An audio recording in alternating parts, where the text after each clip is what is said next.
Next जो topic आ रहा है वो है स्टोरेज डिवाइसेस या सेकेंडरी मेमोरी।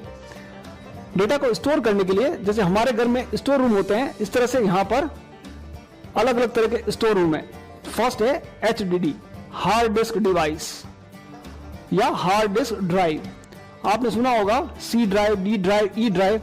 वास्तव में ये C, D और E या आगे और भी अल्फाबेट हो सकते हैं या कम भी हो सकते हैं, ये सभी हार्ड डिस्क के पार्टीशंस होते हैं। हार्ड डिस्क दिखने में कुछ इस तरह की होती है, अंदर इस तरह की एक प्लेट डिस्क लगी होती है और ये हेड है उसका, वो इस डिस्क पर डाटा को रीड और राइट करने का काम करता है। ये डिस्क बहुत तेजी से RPM की फॉर्म में, रोटेशन पर मिनट के हिसाब से इसकी स्पीड को मेजर किया जाता है और ये काफी तेजी से रोटेट करती है और हेड उस पर जाकर आपके डाटा को रीड और राइट करने का काम करता है। तो दोस्तों CPU जो है एक तरह का शॉपकीपर हो गया, रैम उसके लिए शोरूम का काम करती है, हार्ड डिस्क गोडाउन का काम करता है। हार्ड डिस्क में जो भी डेटा स्टोर होता है वो CPU के थ्रू रैम यानी शोरूम में आपको दिखाई देता है। अब स्टोरेज डिवाइस में दूसरा जो कंपोनेंट है वो है DVD या CD-ROM। DVD जिसे हम डिजिटल वर्सटाइल डिस्क भी कहते हैं, इसकी कैपेसिटी दोस्तों 4.7 GB के आसपास होती है। इस तरह से CD-ROM, compact disc read only memory, CD जिसे हम कॉम्पैक्ट डिस्क कहते हैं, ये दोनों चाहे वो DVD हो चाहे वो CD हो, दो तरह की आती हैं, CD-R और CD-RW, यानी DVD-R और DVD-RW। R for read only, यानी ऐसी CD या DVD जिसमें कंटेंट एक बार आपने अगर राइट कर दिया तो उसे मिटा नहीं सकते। दूसरा होता है रीराइटेबल, एक बार लिखा फिर मिटा के फिर से और रिकॉर्डिंग की जा सकती है। अभी आजकल मार्केट में एक ब्लू रे डिस्क और आ रही है जिसकी कैपेसिटी 50 to 500 GB होती है। इस तरह से स्टोर करने के लिए स्मार्ट मीडिया कार्ड्स मार्केट में मिलते हैं। Mini SD card, micro SD card जो आपने अपने मोबाइल में भी यूज किए होंगे, वो उसी तरह से कंप्यूटर में भी यूज किए जा सकते हैं। अगला टॉपिक आ रहा है दोस्तों आउटपुट डिवाइस, और सबसे फर्स्ट और कॉमन जो आउटपुट डिवाइस है वो है मॉनिटर, जिसे विजुअल डिस्प्ले यूनिट वीडियो के नाम से भी जाना जाता है। ये अलग अलग टाइप के होते हैं। फर्स्ट होता है CRT monitor, cathode ray tube. इस तरह का पहले इस तरह का जो मॉनिटर आता था उसे CRT मॉनिटर कहा जाता है। ऐसा ही एक TFT आता है, थिन फिल्म ट्रांजिस्टर। इस तरह का LCD, liquid crystal display, LED, light emitting diode और प्लाज्मा स्क्रीन। इस तरह के अलग अलग तरह के मॉनिटर मार्केट में मिलते हैं। और एक जो टेक्नोलॉजी यूज हो रही है आजकल, आपका जो केबल कनेक्शन है वो अब डिजिटल फॉर्मेट में हो गया है, उसको कहते हैं HDTV, high definition television. Next जो आउटपुट डिवाइस है वो है प्रिंटर। प्रिंटर दोस्तों वास्तव में दो प्रकार के होते हैं, एक कहलाता है इम्पैक्ट प्रिंटर, दूसरा कहलाता है नॉन इम्पैक्ट प्रिंटर। प्रिंटर से जो हमको आउटपुट मिलता है उसे हम हार्ड कॉपी के नाम से जानते हैं, और कंप्यूटर में जो टेक्स्ट आपको दिख रहा है उसे सॉफ्ट कॉपी के नाम से जानते हैं।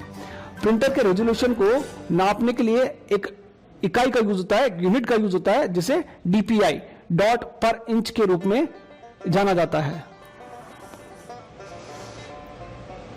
इम्पैक्ट प्रिंटर, इम्पैक्ट प्रिंटर की कैटेगरी के अंदर कैरेक्टर प्रिंटर और लाइन प्रिंटर आते हैं।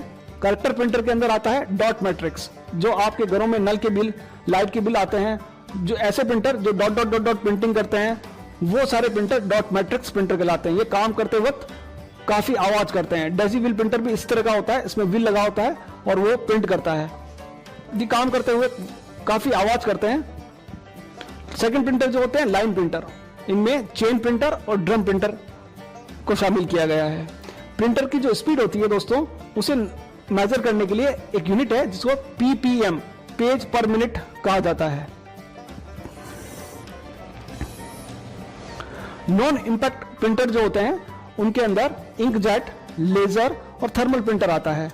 इंकजेट प्रिंटर, जैसा इसका नाम है इंकजेट, पेपर पर स्प्रे करता है इंक की और फिर प्रिंटिंग करता है। इस तरह से लेजर प्रिंटर सबसे बेस्ट प्रिंटर होता है और काफी पॉपुलर प्रिंटर है लेजर प्रिंटर। नेक्स्ट जो प्रिंटर होता है thermal printer.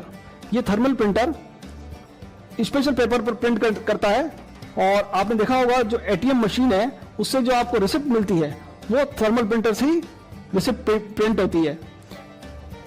Thermal printer print करने के लिए हीट एलिमेंट का यूज करता है। इस तरह से जो आपका लेजर प्रिंटर है वो फोटो सेंसिटिव एलिमेंट्स का यूज करते हुए फिर प्रिंट करता है। लेजर प्रिंटर के अंदर टोनर, इंक को हम टोनर कहते हैं, लेजर प्रिंटर के अंदर टोनर यूज होता है। और जनरली ये black and white printer use होते हैं, लेकिन कलर प्रिंटर भी लेजर की फॉर्मेट में आता है, लेकिन वो काफी महंगा होता है। इंकजेट प्रिंटर कलर और ब्लैक एंड व्हाइट दोनों एक साथ प्रिंट आउट निकालते हैं। हेडफोन और स्पीकर, इन्हें भी आउटपुट डिवाइसेस की फॉर्मेट में हम लोग जानते हैं। इस तरह से बड़े बड़े मेप, फ्लैक्स, पोस्टर्स प्रिंट करने के लिए जिस डिवाइस का यूज होता है उसे प्लॉटर कहा जाता है। यानी छोटे प्रिंटर से, ये जो छोटे प्रिंटर है, इनसे हम लोग बड़े बड़े मेप, फ्लैक्स, पोस्टर्स प्रिंट नहीं कर सकते, उनके लिए प्लॉटर्स का यूज होता है। इस तरह से कुछ डिवाइसेस ऐसी हैं जो इनपुट और आउटपुट दोनों का काम करती है, जिन्हें मल्टी फंक्शनल डिवाइसेस कहा जाता है। जैसे फैक्स मशीन, ऐसी एक मशीन जिसमें स्कैनर, प्रिंटर, फैक्स मशीन और आपका कॉपियर मशीन, वो सारी चीजें एक साथ होती है, एक ही मशीन में होती है, इसलिए ऐसी मशीन्स को मल्टी फंक्शनल डिवाइसेस भी कहा जाता है। ऐसा ही एक और नेक्स्ट है मोडेम। दोस्तों मोडेम कंप्यूटर में इंटरनेट चलाने के लिए यूज में लिया जाता है। मोडेम एक ऐसा डिवाइस है जो डिजिटल सिग्नल्स को एनालॉग में और एनालॉग सिग्नल्स को डिजिटल सिग्नल्स में कन्वर्ट करता है। मैं आगे इंटरनेट पर एक वीडियो बनाने वाला हूं, वहां मैं आपको पूरा वर्किंग ऑफ इंटरनेट के बारे में समझाऊंगा कि ये डिवाइस मोडेम किस तरह से काम करता है और क्या इसकी नीड है। अभी आपको केवल मोडेम मॉड्यूलेटर डीमॉड्यूलेटर से कहा जाता है। मोडेम इंटरनेट चलाने के लिए यूज में लिया जाता है और ये क्या करता है, ये एनालॉग सिग्नल्स को डिजिटल में और डिजिटल सिग्नल्स को एनालॉग में कन्वर्ट करता है। वास्तव में हमारे टेलीफोन लाइन में से जो वेव्स हमको मिलती हैं वो एनालॉग वेव्स होती हैं, और ये एनालॉग वेव्स हमारा कंप्यूटर सिस्टम नहीं समझ पाता। हमारा कंप्यूटर सिस्टम डिजिटल वेव्स को या डिजिटल तरंगों को ही समझ पाता है। तो कोई ऐसा डिवाइस की हमको जरूरत पड़ती है जो डिवाइस टेलीफोन लाइन के एनालॉग सिग्नल्स को डिजिटल में कन्वर्ट कर कंप्यूटर को सप्लाई करे और कंप्यूटर के डिजिटल सिग्नल्स को फिर से एनालॉग में कन्वर्ट कर टेलीफोन लाइन को सप्लाई करे। तो ऐसे उपकरण को हम मोडेम कहते हैं, मॉड्यूलेटर डीमॉड्यूलेटर। अगला जो टॉपिक आ रहा है वो है टाइप्स ऑफ कंप्यूटर सिस्टम। अब कंप्यूटर कई तरह के होते हैं और अगर हम इसे ऑपरेटिंग प्रिंसिपल के आधार पर वर्गीकृत करें या क्लासिफाई करें तो फर्स्ट जो है वो है एनालॉग कंप्यूटर। ऐसे कंप्यूटर डायरेक्ट नंबर पर काम नहीं करते हैं, नंबर सिस्टम पर काम नहीं करते हैं। ऐसे कंप्यूटर्स का यूज वोल्टेज, टेम्परेचर, करंट आदि को मेजर करने के लिए किया जाता है। सेकंड जो कंप्यूटर है वो है डिजिटल कंप्यूटर्स, जिन्हें हम और आप अच्छी तरह से जानते हैं। थर्ड जो कैटेगरी है वो है हाइब्रिड कंप्यूटर्स, ऐसे कंप्यूटर जिनके अंदर एनालॉग और डिजिटल दोनों का मिक्सअप होता है। इस तरह से अगर आप साइज, स्टोरेज, कैपेसिटी और वर्किंग के आधार पर कंप्यूटर सिस्टम्स को क्लासिफाई करें तो फर्स्ट जो है वो है सुपर कंप्यूटर्स। सुपर कंप्यूटर काफी शक्तिशाली कंप्यूटर होते हैं। इनका यूज मौसम की भविष्यवाणियां, कॉम्प्लेक्स कैलकुलेशन, साइंटिफिक कैलकुलेशंस, भूकंप, अर्थक्वेक, इन सब को कैलकुलेट करना, इनकी कैलकुलेशंस करना, इनकी फोरकास्टिंग करना, टेलीकम्युनिकेशंस के काम करना, सैटेलाइट लॉन्च करना आदि कामों को करने के लिए सुपर कंप्यूटर का यूज होता है। जो फर्स्ट सुपर कंप्यूटर था उसका नाम है CDC 6600 और भारत का जो पहला सुपर कंप्यूटर है उसका नाम है परम। अगला जो कंप्यूटर आ रहा है वो है main frame computer. Main frame computer जैसा कि आपको डायग्राम में दिख रहा है, आदमी के आकार के बड़े बड़े कंप्यूटर्स होते हैं जिनमें डाटा मैग्नेटिक टेप में स्टोर होता है। ये मेन फ्रेम कंप्यूटर्स बहुत बड़े डेटा को स्टोर करने के लिए यूज में लिए जाते हैं, काफी महंगे होते हैं और बड़े बड़े ऑर्गेनाइजेशंस इनका यूज करते हैं। इस तरह से जो नेक्स्ट कंप्यूटर है वो है मिनी कंप्यूटर। नाम भले ही दोस्तों इसका मिनी है, लेकिन आप देख रहे होंगे डायग्राम में कि किस तरह का ये दिखाई देता है। जिन लोगों की कस्टम एप्लीकेशंस होती हैं, जैसे कोई सीमेंट प्लांट है वहां पर कंप्यूटर यूज किया जाता है। तो वहां हमारे तरह डेस्कटॉप कंप्यूटर यूज में नहीं लिए जाते, वहां पर स्पेशल उनके काम को करने के लिए ही कंप्यूटर्स को यूज में लिया जाता है। तो ऐसे जो कंप्यूटर्स हैं उन्हें मिनी कंप्यूटर्स कहा जाता है। नेक्स्ट जो कंप्यूटर हैं उन्हें हम पर्सनल कंप्यूटर, पीसी या माइक्रो कंप्यूटर के नाम से जानते हैं। इनके कई नाम हैं, desktop, notebook, tablet PC, handheld computers. इन्हें पीडीए, पर्सनल डिजिटल असिस्टेंट के नाम से भी जाना जाता है। इस तरह के नोटबुक, जिसे आप लैपटॉप के नाम से भी जानते हैं, इस तरह से मोबाइल पर जब हम मोबाइल चलाते हैं उसे भी हैंडहेल्ड कंप्यूटर सिस्टम कहा जाता है। इस तरह से टेबलेट पीसी आता है जिसमें कॉम्पैक्ट या कस्टम एप्लीकेशंस रन की जाती हैं, उन्हें टेबलेट पीसी के नाम से जाना जाता है। कंप्यूटर की जो भाषा है दोस्तों, उस भाषा को हम बाइनरी कहते हैं। लैंग्वेज जैसे हमारी और आपकी एक भाषा है, उसी तरह से कंप्यूटर की भी एक भाषा है। टू कम्युनिकेट विद कंप्यूटर्स, अगर आपको कंप्यूटर से बातचीत करनी है तो कंप्यूटर की भाषा आनी चाहिए। तो कंप्यूटर की जो भाषा है वो है बाइनरी। बाइनरी भाषा में ही कंप्यूटर काम करता है।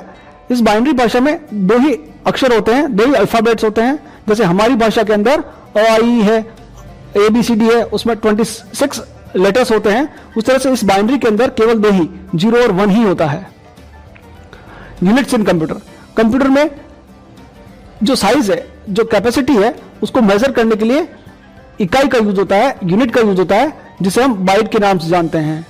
1 बाइट दोस्तों 8 बिट से मिलकर 1 बाइट बनती है। उस तरह से 1 बाइट के अंदर 1 कैरेक्टर जो होता है उसे हम 1 बाइट कहते हैं। 1024 बाइट्स मिलकर 1 किलोबाइट बनती है। जैसे 1 किलो में 1000 ग्राम होते हैं, उस तरह से 1024 बाइट्स मिलकर 1 किलोबाइट बनाती हैं। उस तरह से 1024 किलोबाइट मिलकर 1 मेगाबाइट बनाती हैं। 1024 मेगाबाइट मिलकर 1 जीबी गीगाबाइट बनाती हैं। 1024 गीगाबाइट मिलकर 1 टीबी टेराबाइट बनाती हैं। हार्डवेयर, यानी अगर आपसे कोई पूछे कि हार्डवेयर किसे कहते हैं, तो कंप्यूटर के अंदर जितने भी पार्ट्स जिन्हें हम टच कर सकते हैं, all visible and touchable parts of a computer system is known as hardware. जिन्हें आप टच कर सकते हैं वे सारे पार्ट्स कंप्यूटर सिस्टम के हार्डवेयर कहलाते हैं। जैसे आपका monitor, printer, scanner, keyboard, mouse, सारी चीजें हार्डवेयर की कैटेगरी में आती हैं। सॉफ्टवेयर, ऐसे सारे प्रोग्राम जो कंप्यूटर के अंदर चलते हैं उन्हें हम सॉफ्टवेयर कहते हैं। सॉफ्टवेयर जो होते हैं वो सेट ऑफ इंस्ट्रक्शंस, निर्देशों के समूह होता है। सेट ऑफ इंस्ट्रक्शंस या set of programs are known as software.